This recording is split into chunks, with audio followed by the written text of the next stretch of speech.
Hello, and welcome back to the Making Fire podcast. This is a podcast where two longtime besties talk about their favorite TV show, Survivor.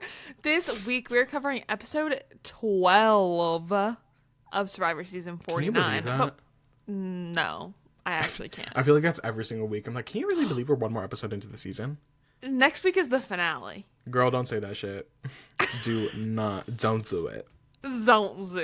But before we get into this penultimate episode, Riley, I have to ask, how are you? Doing great. I had a very busy week, a lot going on in my life. Did you guys know Catholics don't eat meat on Fridays? Isn't that just the most interesting random tidbit you could have ever learned? You know who I learned that from? Who? Jacob and Lucas Crookshank. Are they Catholic? To last week's episode. I think they grew up Catholic. They're not currently practicing, I believe. Right. Today I'm gonna talk about so many things. I said I would be able to make one up. Usually I can only really do that. I don't ever make anything up. It's just like I have time to think about it if Maddie goes first. You actually lie every single week. I lied. You guys don't know a single correct thing about me. Today I'm gonna talk about Costco. And I've talked about Costco before, but today it's kind of on me, and I'll tell you this. Positive thing / thing on me. I do this thing at Costco where whoa. I just had a crazy spiritual experience. I went to Costco, you guys, the other day because I had to pick something up for a little work party. And I stopped by... Wait, did I tell you this yesterday? Oh my God, you guys don't even know. This is attempt number 2. For the week. That's why everything is just a little late. Y'all, in Riverside, this will be documented in your fucking thing and someone will review it one day. Clock that tea. Fuck you. Cause the shit that you're pulling is not cute.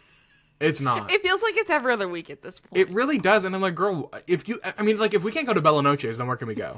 Where can we go? And you know what? I'm going to say, first of all, no one commented what they thought happens after we die. So that's messed up. But number 2, maybe comment this week if you have a podcast and you know of a better platform that we can use for free. Go ahead and drop that down below. Let us know for free. Like, that's a big part of it, but also, like, please let us know.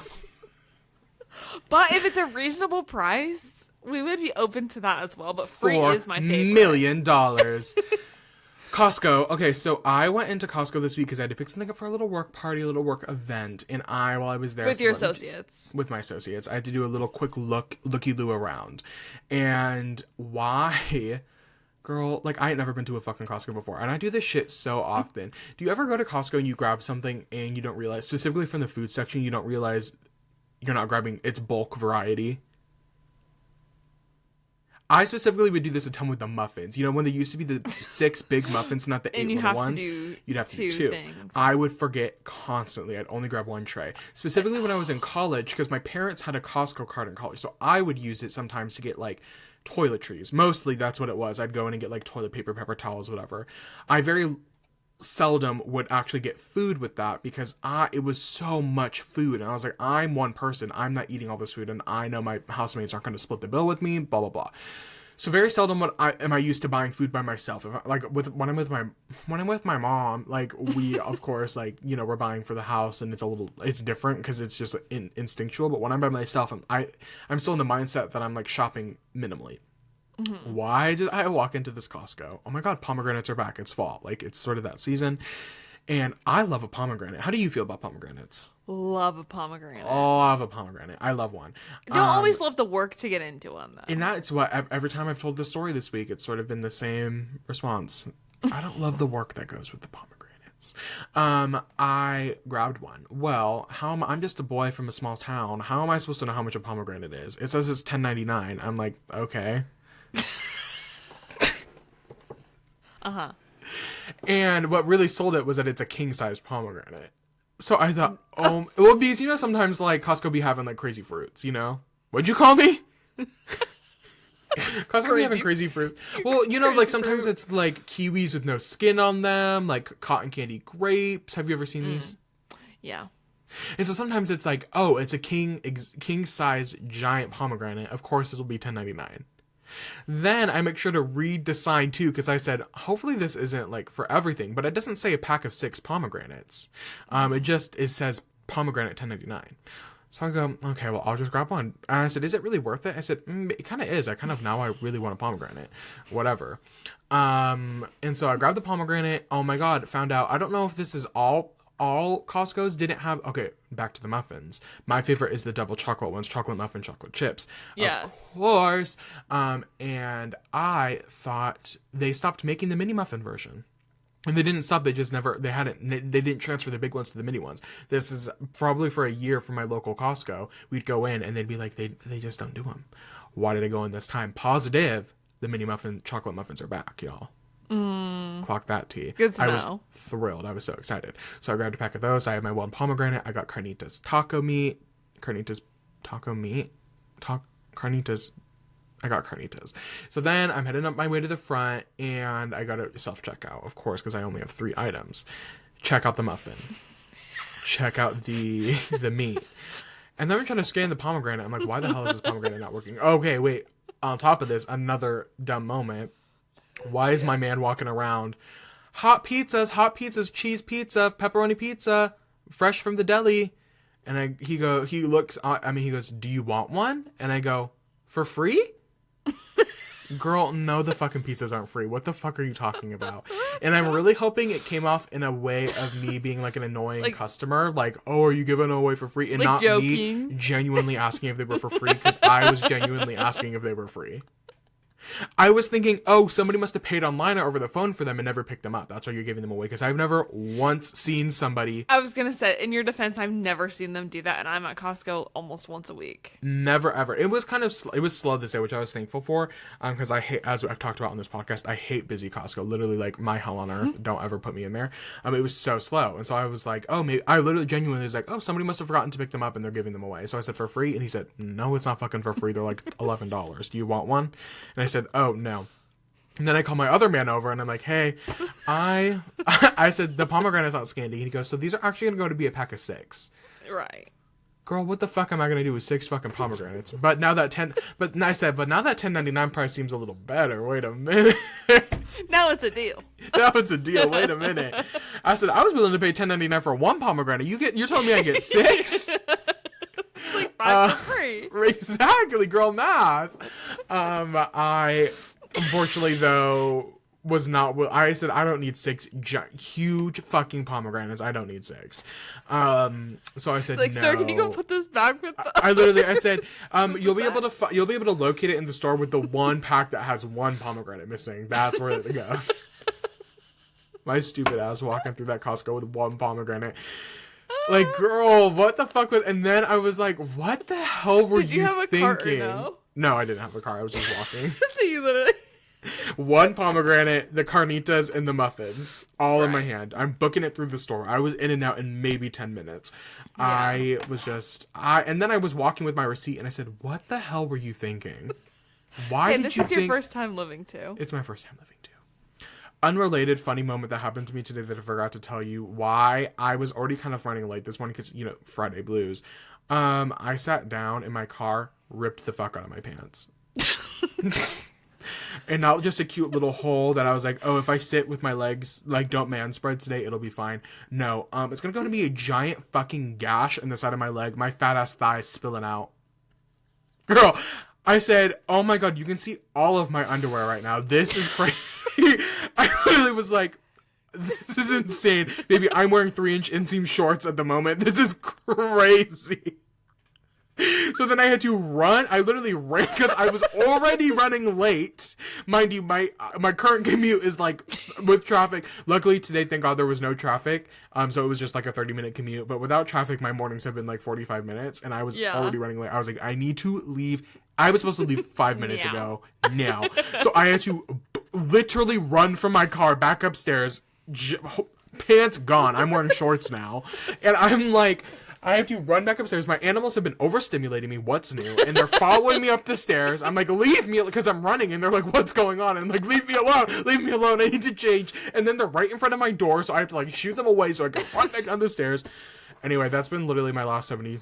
What's 24 times 3? 72? Yeah. That's been my last 72 hours, you guys. Maddie, how are you doing? I'm doing good. Okay, I want to talk about one thing at Costco really quick before I get into my thing. Of course. I saw for the first time at Costco recently, they have like this is sound weird. If you are in line at like not the self-checkout, sometimes they have like this little finger scanner thing and it connects to their iPad or whatever. And so they pre-scan your stuff. So then when you Yes. get up to the checkout, they just scan your member ID and it's already scanned and all you do is tap. Yes, I've seen this. Gene, yes. The lines are done. There's no line because you're moving so fast through there. It's actually magic and genius. So And it kind of creates the illusion of not illusion of quickness because it is quick, but now you don't have to like, there's no, because it's like, the reason they're doing this is to be quick. Like, they're not doing it to like make connections or like, we're trying to get you all through this line as quick as possible, which now cuts the like having to converse with customers down. Like, you're not having to like sit there and be like, what are you doing after this? Oh my God, what is this 24 bag? What are these 6 pomegranates for? I just saw this dumbass come in earlier, try to buy one. And you're not having to put your stuff on the right. belt. Like, it's creating less things. Like, it's much quicker for everybody involved. Yeah. Which I don't. Well, the Patreon this week will go into the in-depthness of customer service and sort of what that looks like. Check out the Patreon for that. Right. But there's a conversation. I bet you there's major pros and major cons for that. But I'll save my thoughts on that. Anyways, okay, the thing I want to talk about this week, I have to complain for a few minutes. Well, it's new. Oh, I'm women. clipping that. Okay, heard. I am so fed up with streaming services. I know there's all the talk this week about like all the mergers and Netflix and HBO, all that nonsense. But like that bothers me. But you know what's bothering me even more is when there are things on streaming services that are behind a paywall. Oh, behind the next tier. Right. Oh, whatever. I've been looking forward to watching Little Women for months now. It is the holiday new Little season. Women? Huh? The 2019. new one? Right. Saoirse Ronan. Rowan? Yes. Saoirse. Yeah. Sorry, continue. One of my favorite. That's a top 3 movie for me. Right. I love it so much. I've been so excited to watch it with my fireplace on, my Christmas tree lit up. I watched it this time last year. I watched it this time last year, no problem. I go on there now. Oh, that's actually going to cost money to watch that on the streaming service that I already pay for. Why are we passing around movies like they're like someone's homegirl? Like, girl, stay in one fucking spot. From 2019. I don't want to download Tubi. Okay, sorry, no shade Tubi. You're the only free streaming service. Okay, I don't want to download like My Love for Movies 375.com to like watch this movie.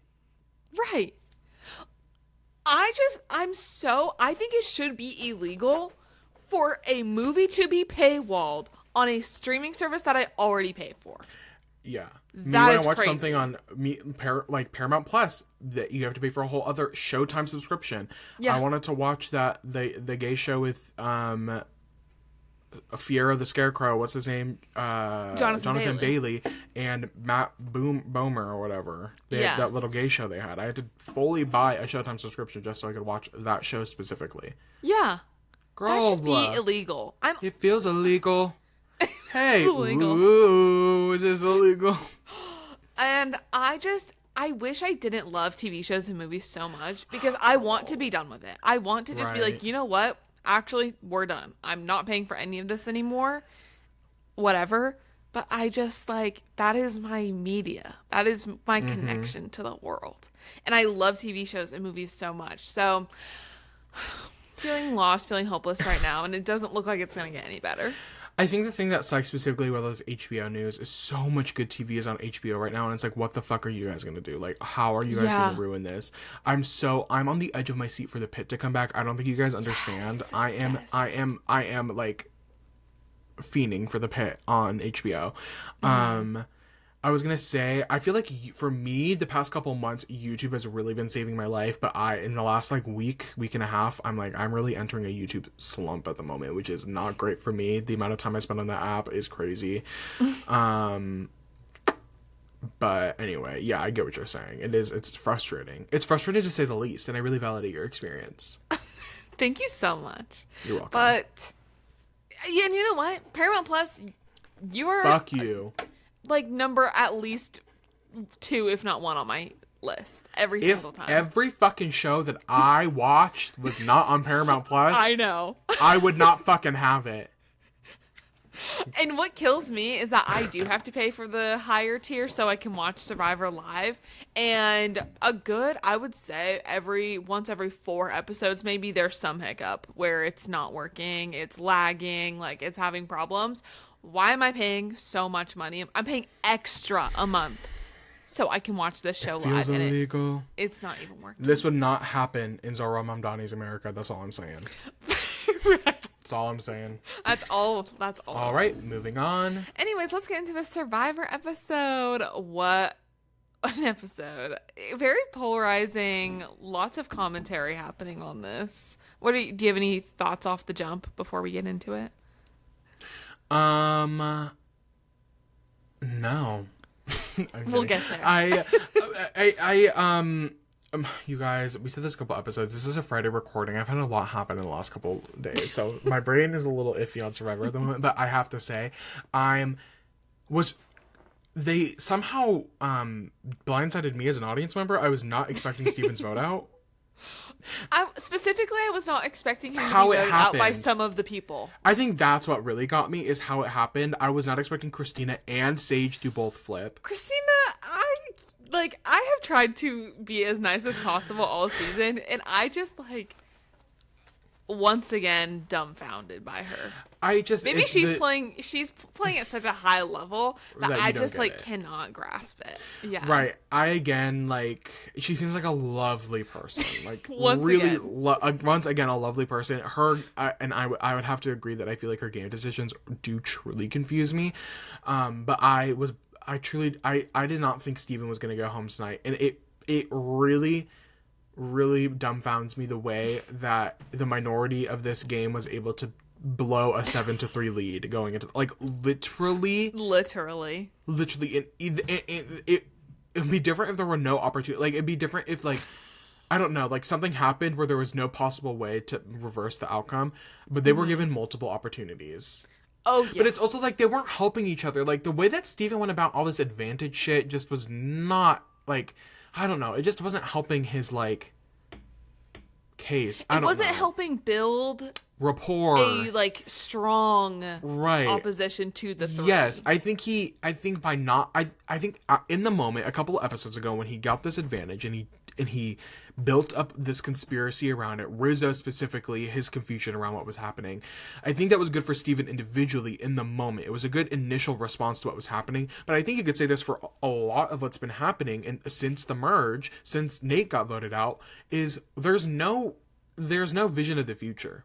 You know what, a really good comment this week on Survivor social media was Ethan Zahn, winner of Survivor Africa. He was on Tyson's podcast, and he had a really good I think I saw this, but you go. He had a really good quote about how Survivor superfans are not playing to win $1 million. Their dream is not to win $1 million. Their dream is to get on the show. And so to them, the fight is not exactly there, or maybe the strategic prowess isn't there, or the need to win the game. I would argue that Sophie, maybe not Savannah, but Sophie and Rizzo are very clearly Survivor superfans who have this want to win $1 million. Savannah obviously does want to win $1 million, but I don't know if she has that superfan lens. But there obviously are exceptions to the rule. But I think Ethan's point is so perfect to people like Christina, to people like Steven, to people, honestly, I love Sage, and I'd give you money to get her on another season of Survivor. Sage, I think this can be representative for a lot of people from last season. Joe, Eva, actually, all of them except pretty Kyle and one that Camilla wanted the $1 million to keep his girlfriend. Right. No, right. It was such a good point that I was like, oh my god, very clearly Ethan made the point, nobody wants to win $1 million. Their dream and their goal in the whole process is just to be on the show, and that's why so many people are playing just to get to the end, not to win, but to get to the end, because they want that whole experience. They want the adventure and they want the journey, which Jeff really promotes in all of these commercials. You see, come at the experience of a lifetime, come have the adventure, once in a lifetime opportunity. The push to the super fans is to have the journey, to have the experience. I'm not watching the show for you to become a better person. I want to see like bloodshed. It's so interesting. When is that war? Like, that's what I want to see. I just like can't even fathom these people's mindsets that it feels like we're seeing. I guess as a like sometimes overly competitive person, I can't imagine like the goal not being to win $1 million and like at whatever expense. Like, I'm going to just go full steam ahead. I want to win that milli, not just be on Survivor. And I think, girl, I talked about it a couple of weeks ago. Capitalism was really at the heart of this. I think capitalism in the year 2025 has really distorted what $1 million actually is. I think we have so many billionaires and almost trillionaires running around the world that it's making, when everybody's like, it's just $1 million, just $1 million. Just $1 million, but also maybe we should up that milli. I understand. Like, yes, okay, we're in the year 2025. $1 million. To give people maybe a little bit more of a like. We're upping it now. I'm watching season 15 of Drag Race, and I think, is this the first time that, I mean, I know season 14 there was the 200,000, but it was a surprise at the end. Yes. This is the first time it's being promoted as a $200,000 prize. Yes. Like, which is crazy to think, like, girl, Drag Race winners only get $200,000. For how much they have to put into it is crazy. Right. Like, that's they a different have conversation. Check out the Patreon. But I agree with both sentiments. I agree with both that the distorted reality of what $1 million is worth is insane. It's harming the show because it's like, girl, $1 million, but also $1 million in 2025 is not the same as $1 million in 2000, the year 2000. There's drastic changes there. So, I agree with both of those. I don't even know why this discussion happened. Oh, because Christina, like the weirdness of her gameplay is just strange. Ethan Zahn's point, I think, is really pertinent in this, like, idea of just wanting to make it to the end, right? Get the most out of your experience on Survivor. I think, was he the one who was also talking about how there should be some change up in how the jury is in the game, like what they contribute? Maybe he had a point about it. I don't exactly remember. I know what you're talking about, but I don't remember exactly what the point was. He was saying, section off the jury.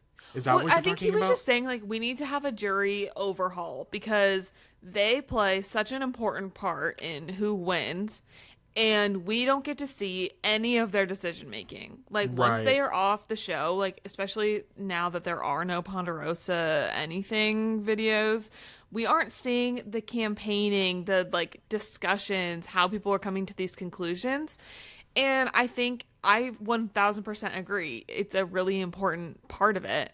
And he had an idea that maybe we should, and like, get to see this, but the winner should be decided by the jury, like a unanimous jury. They have to come to a decision on one person as a group.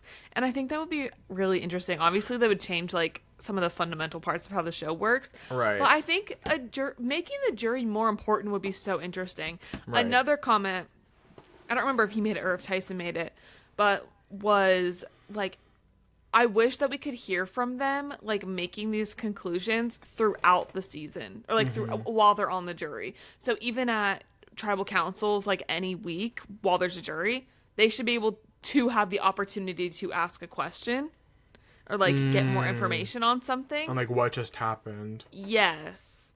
And they don't have to ask a question, but they could.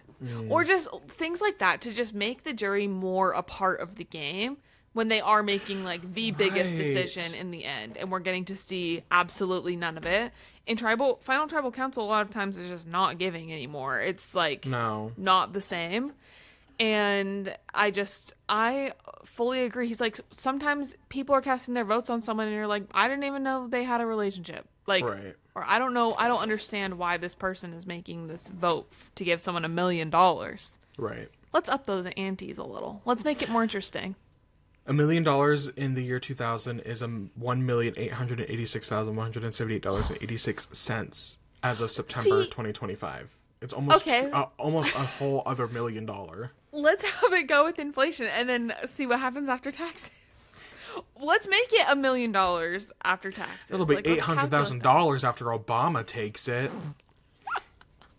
Exactly. Bro, Anyway, $800,000. Give it. Give it. yeah, Give I'll it. take that. I will. I'll Give it to mama. Girl, give me. give it to the Making Fire podcast, and we'll make Right. sure it's tucked away real nice. Anyways, should we get into this episode? Yeah. Okay, so we open on the tribe coming back to camp after voting Yellow Sophie out at tribal council, and everyone is so stoked to have pulled off that blind side. Steven is happy because the vote was revenge and strategic for, revenge for her voting out Jawan, which I'm just so confused on Steven. I feel like, I don't know, whatever. Sophie, the current only Sophie, is happy to finally be the Sophie now. And everyone is happy to have been on the same page. Savannah is, I'm saying happy a lot. Happy to have been able to work with everyone. But she also knows that things are about to get more real and they are going to have to turn on each other again. And this kumbaya is not going to last. And Rizzo is thrilled to have made it out again with his idol. And he has been telling everyone that his idol is only good till Final 6. And so he's going to have to play it.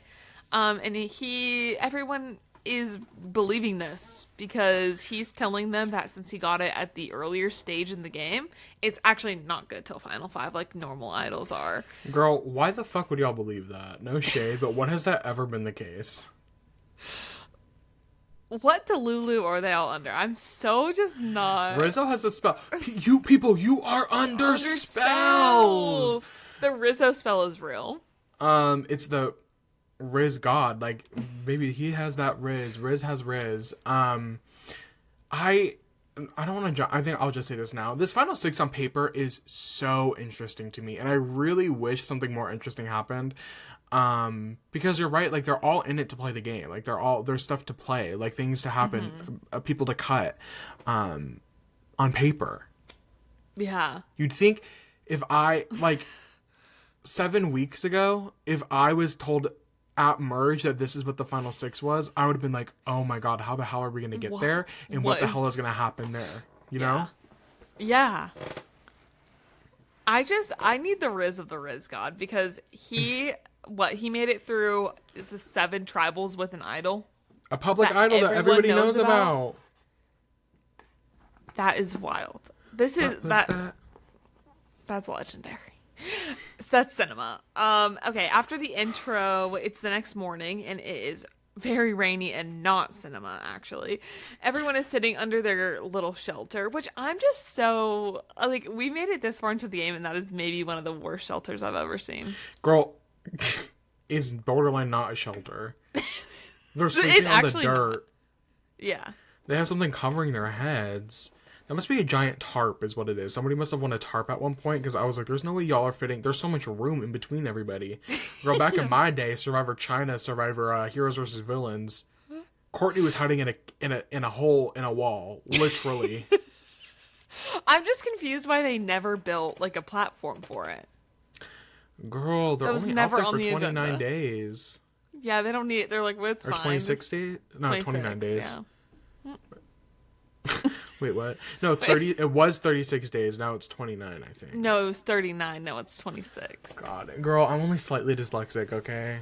Don't start with me. Sophie is wanting to plant some seeds to take out Rizzo or Savannah since she doesn't want to sit with them in the end and is thinking that, guys, now might be the time to flip on them. It's really interesting because, we've had a lot of these people in recent Survivor history where it's like, I'm going to flip on him. I'm going to do it. Mm-hmm. And I don't feel like Sophie's catching enough. And a girl, that's my winner pick. Not too much, no shade. I don't think Sophie's getting enough slack. We'll be gentle. We'll be gentle. I don't think she's getting enough, like, girl, you keep saying you're going to do it, but you're not going to do it. I was just thinking about it. I'm not going to do it. Like, girl. I was thinking about it. I'm not she was just thinking about it until she got a little bit of a mark in her system and said, let me be silly. Oh my god, we'll get there, trust and believe. So she whispers to Christina about going for Savannah, which Christina is all about since she obviously, as we learned at last tribal, does not like her. Even though that was, put on for show a little bit, Christina, there was a lot of truth in that, in how much she strongly dislikes Savannah. Then we get to the reward challenge. Also, yeah, it's day 22. which is so insane. Like, they are almost done. Savannah talks about how she's struggling today and hasn't had real food in 6 days. And It's always this rain... something. Huh? Said it's always something. It's all... And this rain has brought things just even lower, the vibes. And, to explain the challenge, they have to race through some obstacles, maneuver a bag through a ladder bridge, collect some other bags, untie them, and find a specific sandbag with your color on it, and then land that on top of a small platform on top of a pole. The reward is, this is so good, guys, a Mexican feast with tacos, guac, margs, tres leches, sponge cake, donuts. Get this, it's also going to be a night at the sanctuary where good things happen.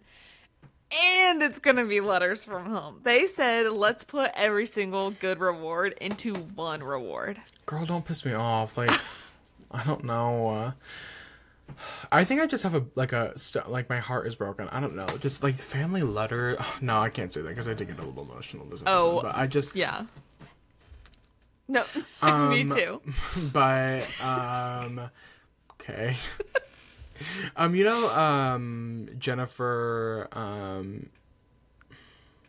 what's her name? Not Jennifer, oh God. From what? Well, I only know her from Blackish. Did you ever watch that show? Mm-mm. She was the grandma on Blackish. Jennifer, what the fuck? Which Jennifer is it? Okay, you keep talking. Okay. No, I have to make the reference now, and then I'll find the name. Okay. Okay. She has this thing where she's like doing an interview, and she goes, yes, yeah. Jennifer Lewis? Jennifer Lewis, yes. Jennifer Lewis. They cut her off. It's actually her mom, but she's giving because Jennifer Lewis, she speaks with. I can't even. Girl, cut this all out. I don't even remember what the point of me making the reference was, and now I don't even know how I'm gonna circle back. Just cut it out. Just vote. Cut it out. Move on. I'm saving you fucking time. Move on. Okay. Okay, everyone. It's pretty even. I mean, Rizzo's behind for a little bit, but I don't remember. Anyways, all these challenges. Everyone sort of ends up at the final tossing part at the same time, and Savannah lands it and wins. She chooses to take Rizzo and Sophie on this reward. I think that was smart. I don't see the problem. Well, the problem is Christina and Steven wanted to go, but fuck y'all, because you don't get to. Why would she take them? It makes no sense. Like, it makes no... Savannah is not going to sway Steven and Christina. No. Christina has admittedly said that she hates Savannah. Yeah. Borderline, without that exact verbiage, but basically 99% of the way there. Steven is like their biggest op. Right. I'd rather like strengthen the bonds that I already have to solidify that final free relationship. It makes no sense for her to have taken any of the other three. And it's not like this is a moment where there's maybe 7 people left and they need another person to vote with them or whatever. Like, it's 3 and 3. Right. Like, it's whatever. And I love that we get a confessional from Savannah before we go to the reward where she talks about being excited for family letters, but it's really the food that she's even more excited for because she needs this fuel to show up as her best in the immunity challenge and hopefully beat Steven. Yeah, this was amazing. Well... This is the energy that I want, though. Sort of, kind of. Oh, about the reward. About... Yeah, winning. About the reward. I just have to say, are we going to the reward now? Do you have anything else? Okay. Why are we wearing sombreros? Yeah. We sort of went from Woke Queen, Survivor 41, come on in, we're not doing guys anymore. Now we're wearing sombreros. Now we're sort of wearing sombreros at the feast. And not to be too woke, but it gets to a point. It was just not necessary in any way, shape, or form. I'm not bragging in any way, shape, or form. I'm just grateful for anything I got. Are you going to do a Christmas haul for us? Maybe on the Patreon. Can't wait to see. Girl, you guys got to go on the Patreon. I think we should start. I think we should start recording Patreon videos that we can put up after the fact. Once we actually get one, we can start batching. We start a backlog of Patreon videos. So next year when we have one, you can show what you got for Christmas 2025. Right. I like. But I'll make sure to cut that out. Got it. Yeah, so that the sombreros are kind of not great. Once again, just completely unnecessary. It's just like a random, like, girl, whatever. They are enjoying their margaritas and the food and the Me too, time with queen. each other. Yes, for real. We gotta get. I'm actually sad that we don't live by each other because I really wanted to go to Chili's and get the Wicked Marks. And I then want a you hit everyone strawberry with the. I'd hit him with a. I've heard it said. Period. Did you have something to say? That people come into our lives.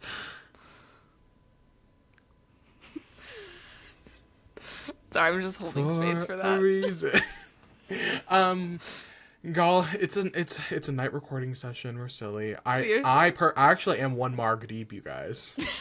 It's actually a Friday night. It's a Friday night party. And mind you, this is how we're spending our Friday night. Y'all, because we care so much about you. And I wouldn't have it any other way. And don't say we never did nothing nice for y'all. My song right now is Crank It by Slater. Everybody go, or I guess it's just called Crank, but that's how I'm feeling right now. So y'all go listen to that. The reward, it was just a sweet reward. I like Mexican food. I don't know. It was just silly. And I like this three together. This is a very fun trio. I feel bad for Sophie because she so very clearly is the third person. And I do think it's more recognizable of Savannah and Rizzo as a duo. Yeah. But I do love this group. I think this is a really silly, fun group. I think too. you're Rizzo and I'm Savannah. I do think that. Wait, do you think that?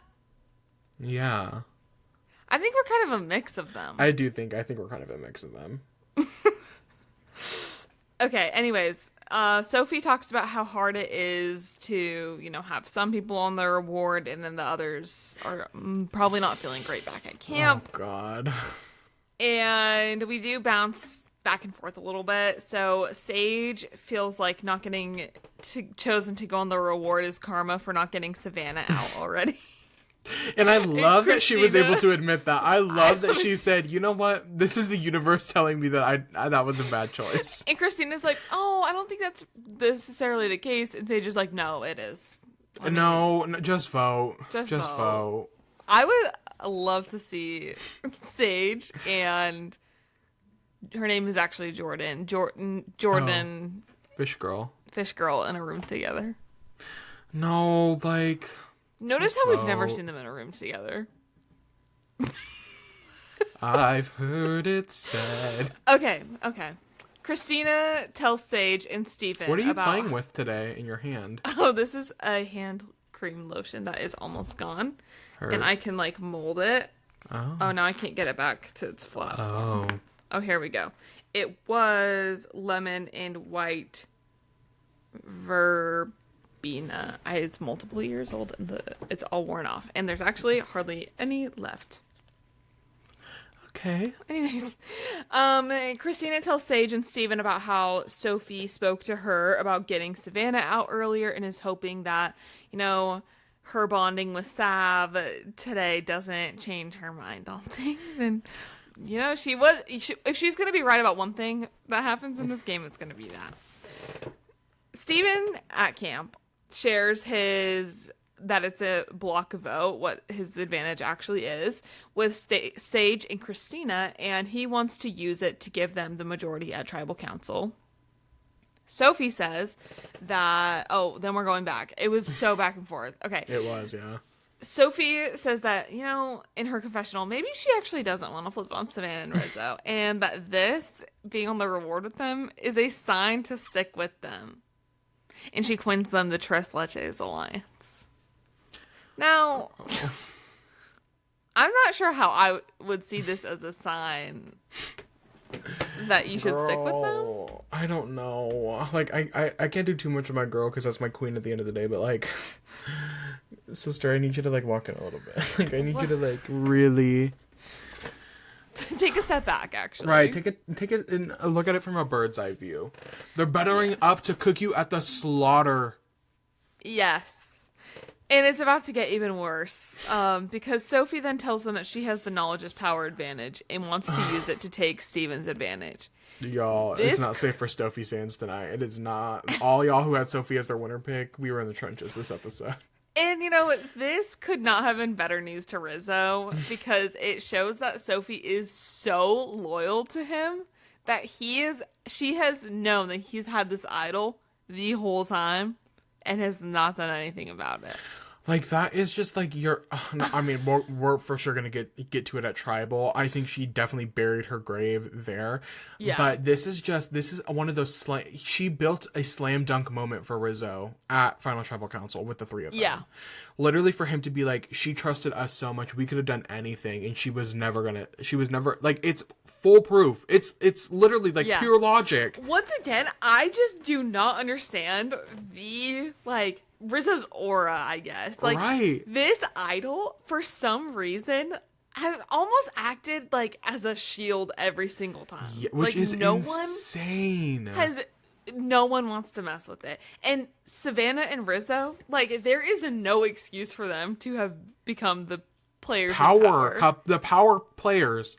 Literally no reason for that to have They've happened. truly been in the minority since even before merge. Like, Sage and Jawan's whole plan was they're going to get Shannon out so that they can weaken Rizzo and Savannah. So then once they merge, they could get Rizzo and Savannah out. They've been targets for like 2 months at this point. Yeah. Yes. It would seem that way. But well, I've heard it said. Then there's some scheming from both parties at this point. The folks back at camp talking about their plan and how this could be, you know, the last supper for the people and the reward. And the group at the sanctuary is laughing about the people at camp scheming and thinking that they have the power when they know or think that, like, they could just take this advantage and all of that. And once the sanctuary group is finally feeling sick from all the food they're getting to eat, they get to opening the letters from home. And it is very emotional hearing them talk about their families, and especially sweet. I actually got emotional seeing Rizzo talk about his letters from his dad and his brother. Me too. How much he loves his family. Seeing him cry, it was like, I'm obsessed with that guy. Yeah, I'm obsessed with him too. Get him on the podcast. Rizzo, we'll give you $3 million if you come on the podcast. Exactly. We have it, sit in. We have. Hey, It's burning a hole. It's burning a hole in our pockets. Hey, and you know what? It's not in any savings accounts. It is just. No, it's actually cold hard cash. Yeah. Actually, I thought. Well, okay, so it's kind kind of in like gold. Well, bars. it sort of, kind of, and it's not all in one place. You see, because Maddie and I don't live at the same place, so you will have to sort of fly a little bit. You'll need a carry-on or two. You'll have to pay for an extra bag. They don't take gold for that, so you will have to sort of pay for that on your end. But I would definitely do carry-on because I don't think I would trust these like gold bars, being checked. Right. So yeah, Rizzo, come on the pod or something. I don't know. Or something, yeah. Or, if not, honestly, get your girlfriend on here. Yes. And also, check your mentions on TikTok, because we tagged you in that video kind of a bit ago. And I'm not afraid to do it again. Anyways. Savannah also talks about her family member. I didn't write anything down from that because I was so just taken aback by how sweet Rizzo's was. And Sophie was also very sweet, talking about playing the game for her grandmother, which was nice. I'm not going to talk about how grandma might feel after this episode. Kidding. I've seen some comments on TikTok about that. Girl, we'll get trust and believe. My grandma would want me to play it and steal Rizzo's idol. Don't ever do shit for your grandma ever again. Don't, because if I was her, that'd piss me off. No shade. Like, I would actually have to haunt you for that. Oh, that's not. Oh, in the sense that. Okay, that night at camp, it's awful. And once again, it is wild to me that they never made a shelter. And this is like, okay, they're bombarded by mice. Is this the first time it's happened? On Survivor? No. Oh. this season. Like, you would think that if there was like A mouse active problem? mice around camp that you would want to not be on the ground. Maybe. Okay, I get what you're saying. I wasn't really sure where you were going, but I get what you're saying. I was gonna say maybe this is the first time there's such a clear juxtaposition. Like, the editors were like, "Oh, we really want to show the high of the sanctuary where good things happen." TM, Oh, true. And then like the lows of being back at the camp. Yeah. But So then they decide to move down the beach, and I thought it was funny. I don't really understand why, but there were like poles of bamboo or whatever in between them. well, They said, put the gay away. Let's keep a separation here. I always think. Did you watch The Sweet Life of Zach and Cody? Yes. Did you watch the spinoff Sweet Life on Deck? Yes. Less so, but yes. Okay. I always think about when the survivors sleep on the beach. I think about the scene where they get stuck on an island, and then Cody builds a little like bump for his leg, and he's like, "It's supposed to be like really aerodynamic for when you sleep," and then the wave comes and like takes it all away. Yes. That's always what I think about when they sleep on the beach. Maybe that's what they were trying to like. My other question was, why did no one sleep in the hammock? That we very clearly Have you ever see tried to sleep in a hammock? It has got to be more comfortable. I've never tried that. I was trying to make it sound like I knew what I was talking about, and I don't. I would agree with you. You think that would sort of be the next logical step. Yeah. They can rock, paper, scissors for it, but... Anyways, it's the morning, and the sanctuary group returns to camp, and, it's awkward having the group come back together after half of them having such a great day and night, and the others being, rainy, cold, hungry, tired, and infested with mice. Then Steven and Rizzo are on a walk, and they're talking a bit about what they may or may not do. And it's basically a conversation where absolutely nothing is said, which is my favorites at the end of the day. Right. We then get to the immunity challenge, and Jeff does a weird evil scientist impression as they walk in. Jeff had a couple impressions this episode. Oh my god. Go be on Drag Race if you want to do impressions. Like, get out of here. And you know what? This is how I know Jeff is getting bored of the format. If he's having to come up with little funny impressions to do. You can change things up. It's okay. It is okay. In this challenge, they have to balance a ball on a beam using their foot. The ball drops, you're out. If you win, you're guaranteed a spot in the final 5 and in the finale. Well, gag on that now, don't ya? Right. The last time this was played, Dee won it, who, won season 45, Backpack Queen. And then let's get into it. Rizzo is out pretty early. Sophie's out next. And then it comes down to Sage and Savannah, who eventually they set the record for the challenge. Sage tries to get Savannah to trust her and give up. She's like, Savannah, just trust me. Just trust me. I want to work together. Like, I'll keep you safe, all this. And Savannah's like, you've written my name down. I need this too, Diva. Like, why would I trust you on this? And it is very sad. I mean, okay, Savannah ends up winning. New record of 35 minutes, winning her 3rd individual immunity challenge. And it is rough. Sage is having a rough time. She really does try to dig deep. She's telling everyone and listing all the people in her life and telling them that she loves them, but she just drops the ball, literally. That makes me so sad. I was really sad for Sage. She really, really wanted this and arguably really needed it. Her name wasn't really out there, but like, it was really sad because you can tell how much she wanted it. And I think it was less about like her wanting the win and more about not wanting Savannah to win it. Yeah. I have to I can understand. I don't know really what the public perception on Savannah is right now. I can understand why people might be upset with her because she gets like this weird, she's getting a weird edit right now where I feel like we as an audience are not being made to be like frustrated with her. Like, we're not made to be like, I don't think the edit is villainizing her, but I do think it's coming across that the people she's playing with don't like her. Does that make sense? Yes. Like, I feel like I, as an audience member, I'm very neutral on Savannah. I'm like, I understand your motives. I understand what you're doing. To me, you're playing the game. And I think it's hard when you're on the island with people like Christina or Steven, people who have a very genuine niceness to them, a very one might say sort of whimsical, jolly feeling.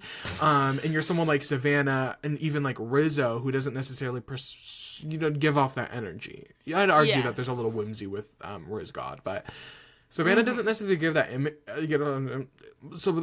And it gets. You know what? You actually took the words right out of my mouth. Thank you. Anyway, I'm just saying that I can understand why her associates are mad at her, much like her coworkers were that one time. Oh. Was that too much? I don't know. Leave it in. It was a joke. I'm sorry. A public apology number 10 for the episode. I have to say. That's actually Making Fire Pod apology number 10. Wait, okay. That's actually Making Fire apology number 10. Riley saying that Savannah. Okay, did a little bit of it. It's harder when you're not in person. Okay. Wait, we'll try again. Ready? That's actually Making Fire apology number 10. Riley saying that Savannah was villainizing to her old coworkers. We apologize. I really think that's fun to start doing. I think it's fun too. It probably worked. Yeah, I think it does work better in person, but it's okay. But I almost love the disconnected a little bit. Well, because truly we are connected at our core. Yes, and so I do know what you're gonna say, but not necessarily the words to get us from A to B. Yeah, because I'm sort of really bad at saying words. I'm also bad at spelling words, using the right words, numbers. Yeah. And they wonder why it took me 7 months to find a fucking job. And notice how I almost said 7 jobs to find a month. Y'all catch that? Anyway, yeah, that's my thing. I understand why her co-players on the island, why her other castaways would be upset with her. Period. All right, moving on. They get back to camp after the challenge, and Savannah is happy to be safe and to have just more armor for her alliance that apparently I don't even know that she needs at this point. More armor for this alliance. I think somehow they're going to be fine. Right. And they're excited to be able to go full steam ahead on Steven tonight. So Rizzo and Steven talk, and Rizzo is like, hey, you're going for Blue Sophie tonight, right? And Steven's like, yeah, probably. So Rizzo is then on a mission to take Steven's advantage. Rizzo then goes to Sage and is like, hey, here's an olive branch. They are such a weird pairing to me. Anytime I see them talk, I'm like, you are just two weirdos in different ways. Right. So yeah, here's an olive branch. We want Steven out. Work with us. And Sage is like, oh, maybe I will consider this because that's my biggest threat in this game at this point that I can go for. Steven? And that's where I'm just like, there is a disconnect between the island and the edit. Because in what world, other than him being decent at challenges sometimes? I guess he has a lot of friends on the jury. My question is, oh my god, why are you yelling at me about it? No, I agree with what you're saying. Nate is not his friend. Sophie is not his friend.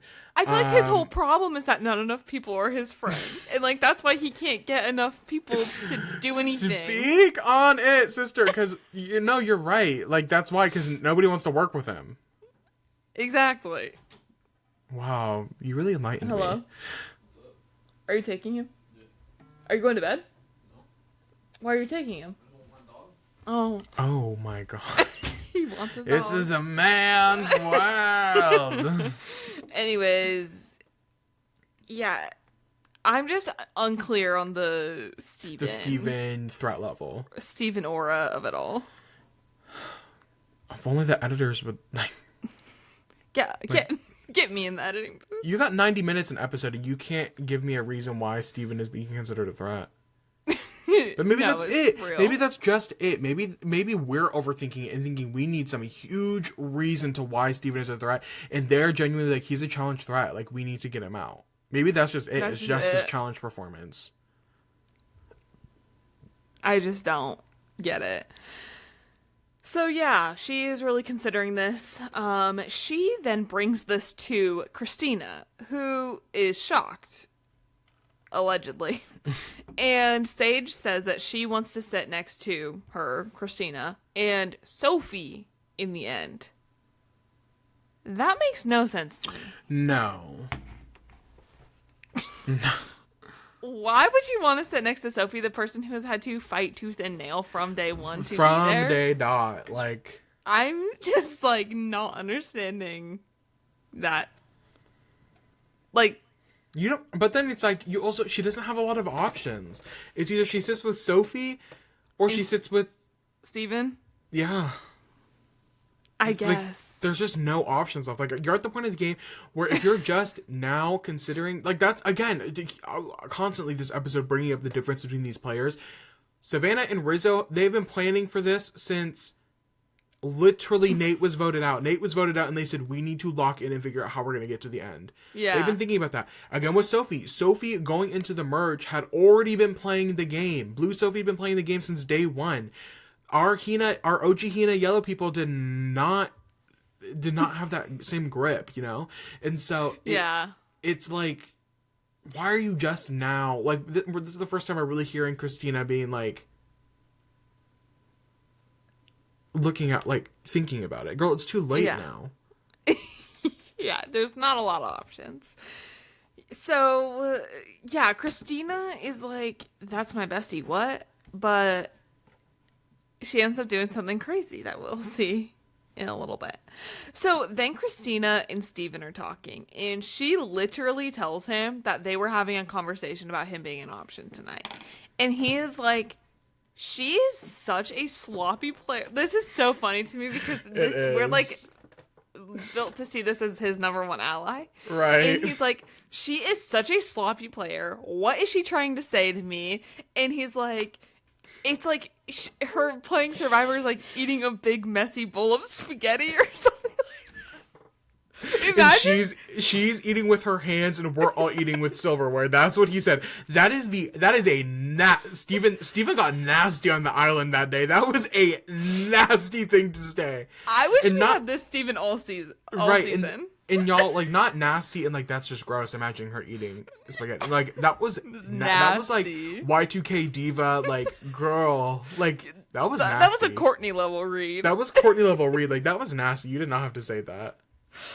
But I kind of, like, I get it. I think I would be so fed up at this point if that is the person that was my number one for some reason. And I think that's where the frustration builds from, is like, oh my god, like, I've pigeonholed myself. I've made it, so this is the person I have to have the most trust in. Yes. Like, he built that, he dug that hole himself. He did. And yeah, so then they have a conversation about needing to get Sophie out tonight, and he's talking to Sage about this, and he's like, Christina is such a messy ally, like, I just can't, but, you know, we need to pull it together and go for Sophie. But the other group is ready to pounce on Steven tonight and his advantage. So, but before we get even too tribal, Steven declares that he is using his block a vote to block Savannah's vote tonight. So it is out of his hands. He has played it, which is really interesting. That's an interesting, that I don't, we can just end it there. That is interesting. Maybe we'll talk about it in a little bit. Okay. If we get there.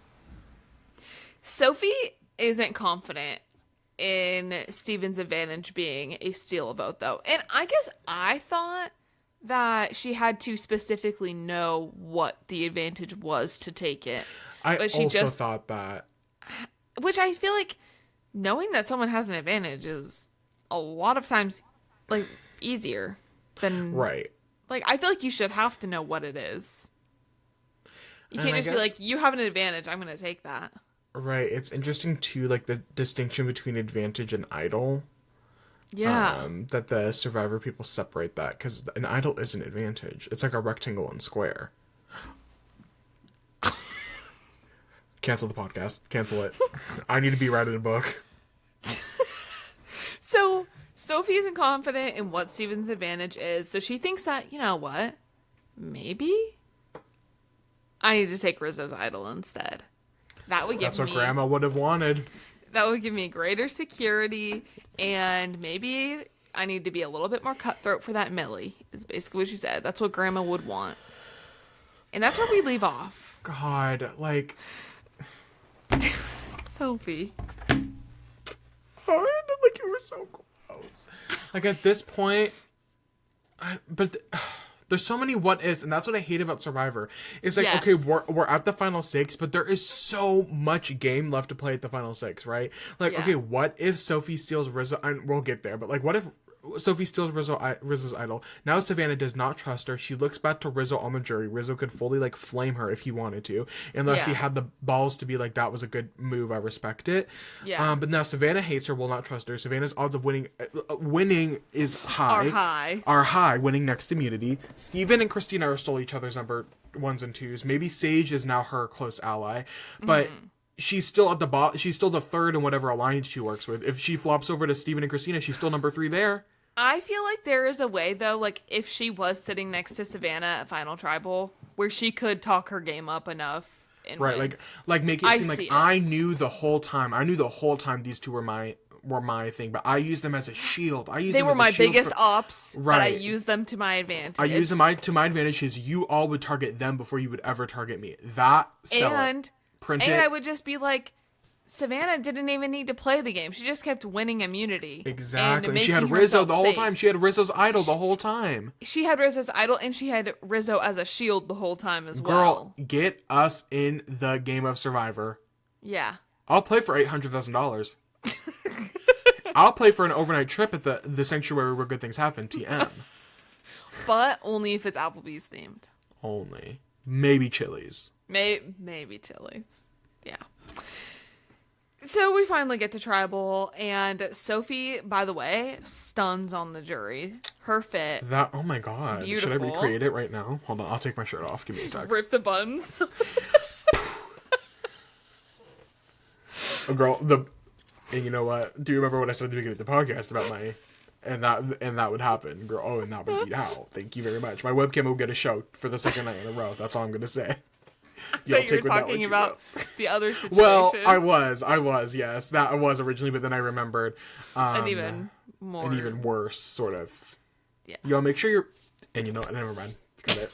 Never mind. And you know what? I'm going to cut that there. Thank you. I'll do the manual cut for you. Thank you. Thank you. You're welcome. They talk about how things played out with Savannah choosing him to take on the reward and how people felt about going versus being left at camp. Steven says that the rough nights build character, and he is on Survivor to suffer a little bit. Are you out there to win $1 million, though? These are the questions we should be asking. That's what I've been saying, yes. Get us in Jeff's seats. We'll ask the real questions. Just give us one episode. That's all I need. Christina says that Me to Savannah... Christina. Who do you hate? Christina in says, order. I want in order. I want you to list every single person out. Top to bottom. And you know what? Doesn't even just have to be on Survivor. And you know what? Go to your real life, too. How do you feel about your man? Be honest. Okay, that's a whole other conversation. Her posting on TikTok, the like little viewing parties with her family and her husband. And he does make fun of her for how she plays the game, I will say. Oh. Are they cute? Yeah. Well, I think she maybe does. Maybe it's all in good fun. I don't know. I'm not gonna. And that's not for us to. And yeah, that's not for us to. Yeah. Christina says that Savannah could have chosen her to go on this reward to build a relationship with her after voting together last Tribal, but she missed the opportunity, obviously. Sophie says that she knows that the camp group had to have been talking game 2 because the sanctuary group certainly was. Rizzo and his idol is brought back up again, and he talks about lines being drawn and the ammunition, aka advantages and strategy, that each side is bringing to Tribal today. Jeff does another little voice for a second. Just marinate on that. And no one knows what he's trying to ask when he's doing this little bit. So Sage is like, could you repeat that? I didn't get a question out of that. And that's when you need to take a step back as the host and be like, wait a minute. Exactly. You're the host of this TV show. Get it together. Get it together. You're a grown man. You're 60 years old. The persona that you're putting on, like right now, the bit you're doing right now is supposed to be like your job. Have you seen that clip from American Dad where I don't really watch the show, but it's the picture of the daughter and she's high and her like eyes are red and one of the characters walks up to her and goes, "It's Wednesday." Or "You reek of weed. It's Wednesday." You haven't seen that clip? Mm. And that's just the vibe it's giving. It's like Sage correcting him, being like, "You're the host of this show." I guess us correcting him. "You're the host of the show. It's Survivor 49. You're 60. It's Survivor 49, by the way. You're 60. Let's, Right. Then they all talk about blindsides and everyone's read on the game and all of that. Jeff asks Rizzo what his prediction is for Tribal, and he says that, you know, these votes are going to determine who controls the rest of the game. And then, before we get to the vote, Sophie plays her knowledge as power advantage, and, you know, as she's, you know, giving her little spiel, I'm like, oh, the spiel was the worst part. This is actually not going to be for Rizzo. I was like, I don't know, maybe she'll do it. Maybe she says, I'm sorry to this guy, blah, blah, blah. Girl, I was like, please, please, please. This is directed at Steve. She buried herself into the ground 6 feet under. It was the confidence that led to nothing. You can't recover from that. And the problem is, if this had happened maybe 3 votes earlier, 2 votes earlier, I think she could have recovered. Them being so close to Final Tribal Council, it's just going to be fresh on their minds. There's no way she's going to be able to recover from this. No, I do not see that. Looking into my crystal ball, it's not on the cards. That's a Raven moment, unfortunately. Yeah, so what? You know, she looks at Steven, asks him about his advantage, and he doesn't have it because he already played it. And that's interesting. I guess I didn't know. I guess, yeah, I mean, it makes sense that he doesn't have it because he played it already. But it's weird because I don't know. How often do they actually have advantages you play before Tribal? And I saw the conversation about this happening online a little bit. People were frustrated by production because it's like the whole point of these advantages is to play them publicly. Like, you don't know. Yeah. But I don't know. Have we seen a block vote played before like this? I couldn't think of it. I don't know.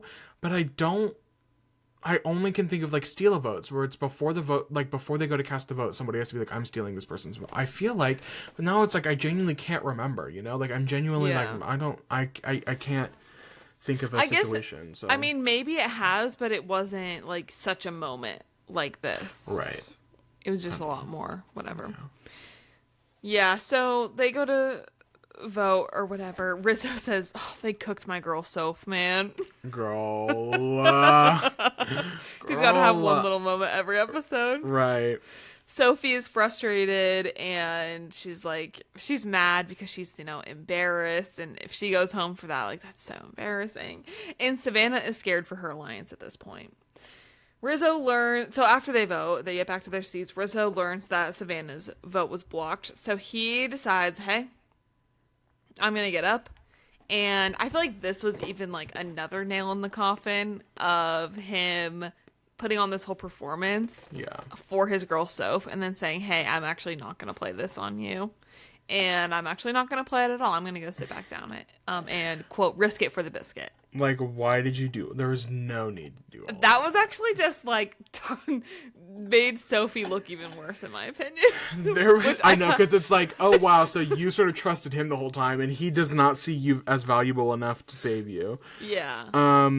I genuinely think there was sort of just bad gameplay all around this episode by multiple people. And I really think the only person that came out unscathed was Savannah, because she really had to do nothing. And I think it worked for her that she had to do nothing. She got to vote for the person that she was happy to vote out this whole time. And had no risk in getting any votes in response. Yeah. And she won both challenges. And really and she got to wear a sombrero. And she had a great time. Allegedly. In that sombrero. Savannah will remember that. Yeah, so the votes are read, and it's actually going to be unanimous for Steve. Who the fuck is Steve? I didn't know y'all were close like that. I just like calling him Steve. Yeah, so Sage flipped, but even more interesting, Christina. Which maybe so she Christina got... has zero jury management, by the way, because that makes absolutely no sense to me. Maybe she got word that Steven was frustrated with her today. And maybe she was like, oh, he doesn't value me as an ally. Maybe that's what happened. Sage went up to her and she's like, how do you eat your spaghetti? Because Steven told me you just shove it in your mouth. No utensils, no nothing. No, nothing. He says you're dirty. He says you're a dirty eater. filthy. And you know what? She's in the finale and he's not, so eat that. Eat that. But, she got that paycheck. Thank you. But once again, she has no interest in winning. Because she hasn't had win equity since I don't even know if she ever had any to begin with. And I hate to say that because I think, again, you seem very lovely. What? That's actually beautiful that's actually gowns. Rule of She has culture number 17. Or rule of making fire podcast number 17. Christina is lovely.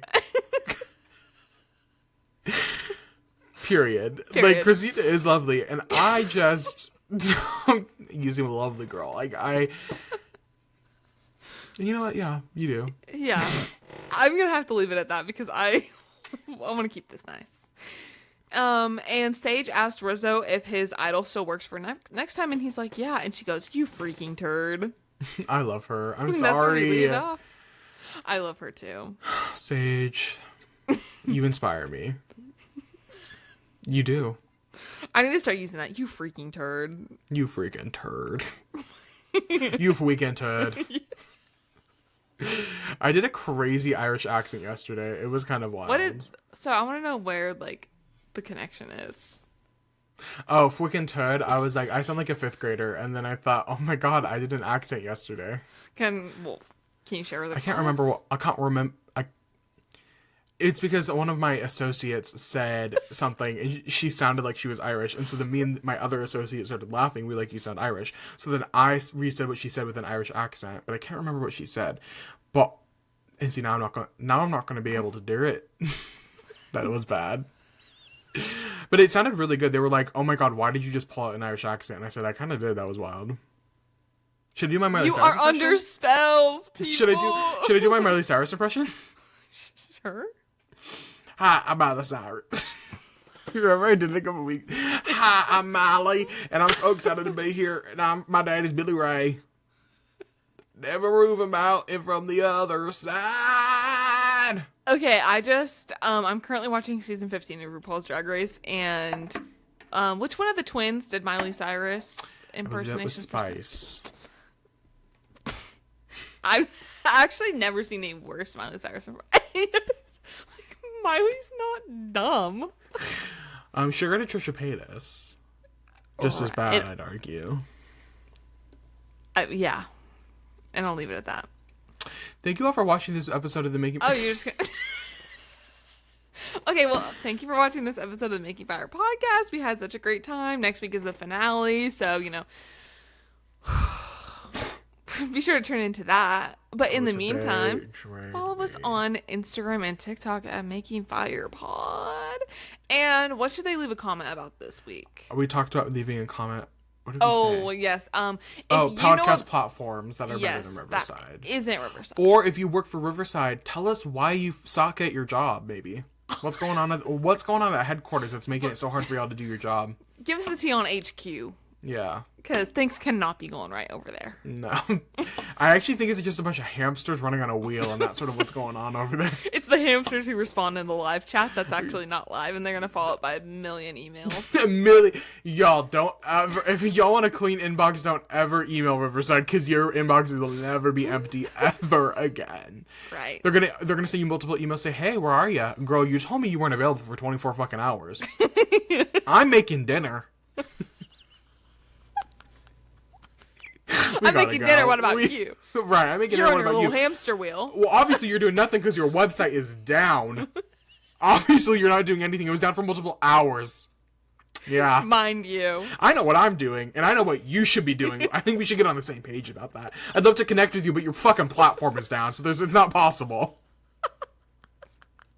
And that's rule of making fire. What is it? That's real culture of making fire. Number 48. Fuck Riverside.